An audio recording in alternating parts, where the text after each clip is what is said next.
Hello welcome to maths driving centre. So आज के video में हम लोग एक कॉम्प्लेक्स एनालिसिस का बहुत अच्छा क्वेश्चन सॉल्व करने वाले हैं।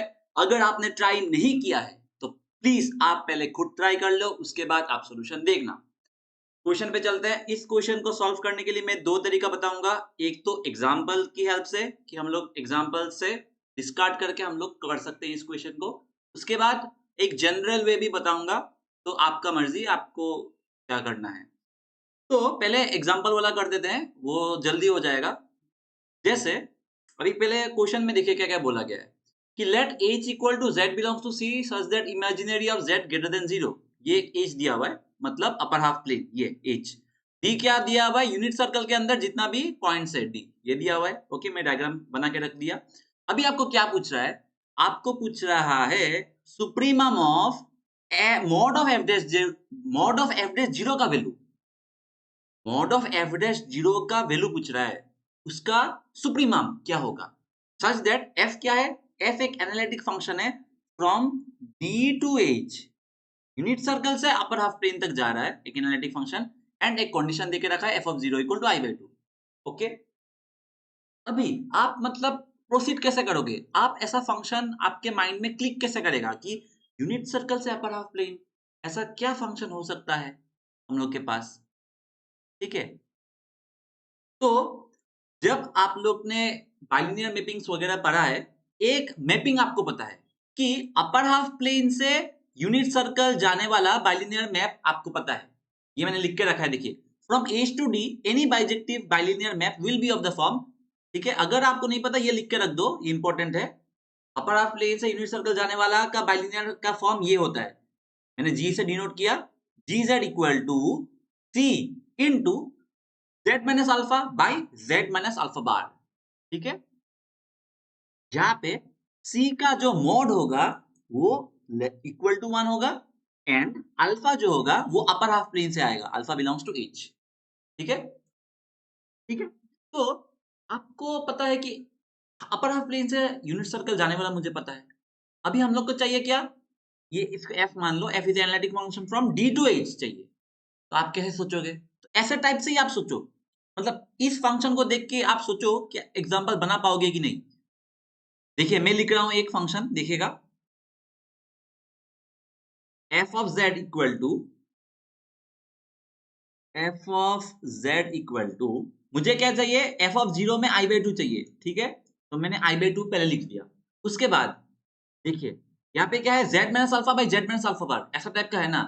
तो आप सोचिए, मतलब f ऑफ जीरो में i बाई टू चाहिए, तो मैं यहाँ पे अगर 1 माइनस z कर दूं और नीचे 1 प्लस z कर दूं, तो ठीक है ना, फंक्शन एफ ऑफ जीरो पे आई बाई टू दे रहा है, 1 - 0/1 + 0, हाँ वो दे रहा है। और देखिए 1 प्लस जेड, नीचे डिनोमिनेटर एनालिटिक है ना, जीरोस नहीं है।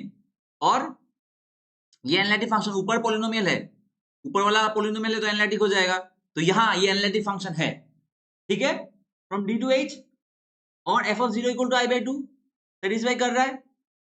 तब अभी आप क्या करो, एफ डैश निकाल दो, क्योंकि हम लोग को एफ डैश जीरो का मॉड चाहिए, तो एफ डैश जेड निकालो। ये क्या हो जाएगा, I by two 1 plus Z whole square, U by V मतलब वी स्क्वायर, तो V into differentiation of U minus U into differentiation of we.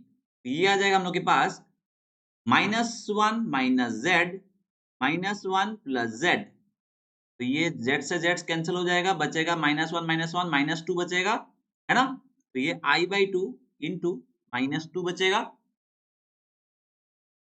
Divided by 1 plus Z whole square. ये हम लोग ने एफ डैश जेड निकाल दिया। अभी F dash zero चाहिए हम लोग को वैल्यू, है ना। तो एफ डैश जीरो पुट कर दो, तब जेड के बदले जीरो पुट कर दो, तो ये क्या आ जाएगा, -i 1 + 0 1, माइनस आई आ जाएगा। अभी इसका मॉड ले लो, एफ डैश जीरो का मॉड, ये क्या हो जाएगा, -i का mod, that is equal to 1। तो एफ डैश जीरो का मॉड का वैल्यू हम लोग के क्या पास क्या आया, 1 आया, तो इसका सुप्रीमम क्या हो जाएगा, 1 हो जाएगा। तो मैंने एक एग्जांपल लिया जिससे सब कंडीशन सेटिस्फाई कर रहा है, और आंसर क्या है हम लोग के पास, 1। ठीक है, तो ये फर्स्ट ऑप्शन डिस्कार्ड हो जाएगा, सेकंड ऑप्शन डिस्कार्ड हो जाएगा, फोर्थ ऑप्शन डिस्कार्ड हो जाएगा, सी ऑप्शन करेक्ट हो जाएगा। ये एक वे है तरीका इस क्वेश्चन को करने का। एग्जाम्पल से आप टिक नहीं कर सकते लेकिन डिस्कार्ड कर सकते हो। तो आपकी मर्जी, आप अभी इस वीडियो को एंड कर सकते हो। अभी मैं जनरलाइज वे बोलूंगा कि आप इस क्वेश्चन को कैसे सोचोगे, मतलब एफ एफ फंक्शन एक्चुअल में होगा कैसा। ठीक है, तो देखिएगा, मतलब बाइलिनियर मैप का ही मतलब कुछ कॉन्सेप्ट है, वहां से हम लोग जाएंगे कि हम लोग को पता है एच टू डी, हम लोग के पास एक बाइलिनियर मैप होता है, बाइजेक्टिव बाइलिनियर मैप। इसका नाम मैंने क्या दिया, G. G of Z equal to C Z minus alpha by Z minus alpha bar. अभी हम लोग के पास एक कॉन्सेप्ट है, सिंस बाइजेक्टिव है तो हम लोग के पास इसका इनवर्स एग्जिस्ट करेगा, और इसका इनवर्स कहां से जाएगा, एफ जाएगा कहां से, डी टू एच, और इसका जो इनवर्स होगा, let F be the inverse of G. ठीक है, और जो इनवर्स होगा ना वो भी एनालिटिक हो जाएगा। ये थ्योरम है बहुत इंपॉर्टेंट। अगर बाइलिनियर मैप है हम लोग के पास bijective from H to D, अगर आप ऐसे यूनिट सर्कल के अंदर वाला पॉइंट्स, उसका जो इनवर्स होगा वो भी एनालिटिक हो जाएगा। ठीक है, अभी हम लोग का काम क्या है कि उस इनवर्स फंक्शन को निकालना है ना। एनालिटिक हम लोग के पास मिल गया, अभी हम लोग के पास इनवर्स फंक्शन निकालना है। इनवर्स फंक्शन आपको पता ही है कैसे निकालते हैं। आपको क्या करना है, g of z equal to ये जो वैल्यू है उस पे आप इक्वल टू w पुट कर दो, एनीथिंग w, जैसे रियल में करते हैं। तो g of z equal to w मैंने दे दिया, वहां से हम लोग देखिए z का वैल्यू निकालेंगे इन टर्म्स ऑफ w। तो सिंप्लीफाई मैंने किया, देखो थोड़ा, w z minus w alpha bar equal to c z minus c alpha, यहां तक क्लियर है। अभी हम लोग देखिए w z minus C Z equal to w alpha bar minus C alpha, यहां तक ठीक है। तो अभी w कॉमन ले लो, w minus C Z equal to w alpha bar minus C alpha. तो हम लोग के पास z का वैल्यू क्या आ गया, w alpha bar minus C alpha divided by w minus C. ये आ गया हम लोग के पास z का value in terms of w। तो यही हम लोग के पास फंक्शन हो जाएगा। f फंक्शन कौन सा हो जाएगा, f of w equal to क्या हो जाएगा, w alpha bar minus C alpha divided by w minus C. ठीक है, ये इनवर्स कैसे निकलते हैं यहाँ पे मैं क्लेरिफाई नहीं कर रहा, ये रियल में जैसे करते हैं ऐसे ही। तो इनवर्स फंक्शन हम लोग ने निकाल लिया, ये फंक्शन हो गया। अभी तो एकदम इजी है, फंक्शन हम लोग के पास आ गया। अभी आप इसका f डैश z निकाल दो। ठीक है, तो अभी हम लोग के पास और एक कंडीशन दिया हुआ है, f ऑफ 0 इक्वल टू क्या दिया हुआ है, i बाई 2 दिया हुआ है। तो आप पुट कर दो, वहां से आपको वैल्यू मिल जाएगा कांस्टेंट का।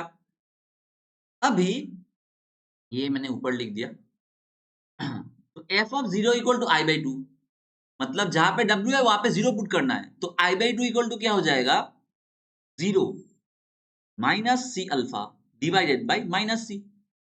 तो ये क्या हो जाएगा, माइनस सी कैंसिल अल्फा, तो अल्फा इक्वल टू क्या आ गया, i बाई 2 आ गया, है कि नहीं। अभी आप पुट कर दो फंक्शन में, तो f of w equal to w i by 2 का बार क्या हो जाएगा, माइनस आई बाई 2, मतलब कॉन्जुगेट है ना। इमेजिनरी में प्लस होने से माइनस हो जाता है, माइनस होने से प्लस हो जाता है।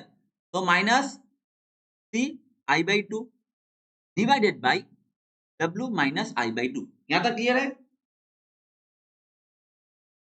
ओके, ओ सॉरी, अल्फा का वैल्यू ही पुट करना है, मैं सी में क्यों पुट कर रहा हूं। हाँ, F of W equal to ये आ गया, कांस्टेंट का वैल्यू भी हम लोग ने निकाल लिया। अभी आप same procedure F dash W निकाल दो, F dash W equal to, इसको आप थोड़ा सिंप्लीफाई कर दो, इसको आपका हो जाएगा माइनस आई बाई 2 कॉमन ले लो, तो w plus C divided by w minus C. ये फंक्शन हो गया हम लोग के पास। अभी एफ डैश डब्ल्यू निकाल दो तो माइनस आई बाई 2 बाहर आ जाएगा। Similarly U by V rule करो, w minus C whole square divided by w minus C, v into differentiation of u minus u into differentiation of v। Okay, तो ये क्या हो जाएगा, माइनस आई बाई 2, w से w cancel, minus C होगा minus 2c, ये हो जाएगा हम लोग के पास I C, sorry sorry sorry, ये हो जाएगा हम लोग के पास माइनस माइनस प्लस 2 कैंसल आई सी, और ये क्यों मैं मिस कर रहा हूँ, w माइनस सी। ओके, हाँ, I C by w minus C whole square. यहाँ तक ठीक है। अभी हम लोग के पास एफ डैश जीरो पुट करना है, जहां पे डब्ल्यू वहां पे जीरो पुट कर दो, तो ये हो जाएगा आईसी जीरो माइनस सी, तो ये हो जाएगा सी स्क्वायर, तो ये हो जाएगा आई बाई सी। यहाँ तक क्लियर है। एफ डैश जीरो का मॉड ले लो, तो ये क्या हो जाएगा आई बाई सी का मॉड। आई का मॉड क्या होगा 1, सी का मॉड क्या होगा बोलो, सी का मॉड क्या होगा। देखिए पहले हम लोग ने लिखा हुआ है कि सी का मॉड क्या होता है, सी का मॉड 1 होता है, तो ये हो जाएगा 1 by 1 that is equal to 1। तो supremum of F dash zero क्या हो जाएगा, supremum of mod of F dash zero क्या हो जाएगा, ये भी 1 हो जाएगा। तो आप जनरल वे से भी कर सकते हो, पर एग्जाम में ये तरीका माइंड में क्लिक करना थोड़ा डिफिकल्ट होगा, बहुत लंबा मेथड है ना, आप करते जाओगे तो टाइम कंज्यूमिंग होगा, तो इसलिए मैंने एग्जाम्पल से आपको पहले करा दिया। तो इस तरीका से भी आंसर 1 ही मिल रहा है। अगर कुछ भी डाउट हो आप कमेंट करके बोल सकते हो, और अगर मैंने कुछ गलती किया तो भी कमेंट करके बोल सकते हो, गलती हो भी सकता है मेरे से। ठीक है, thank you so much for your time. अगर अच्छा लगे, कुछ भी नया सीखने को मिले तो आप शेयर कर देना आपके फ्रेंड्स के साथ, लाइक सब्सक्राइब कर दीजिएगा। तब तक मिलते हैं नए वीडियोस में नए क्वेश्चंस के साथ। चलते रहिए, चलाते रहिए खुद की गाड़ी को आराम से। मिलता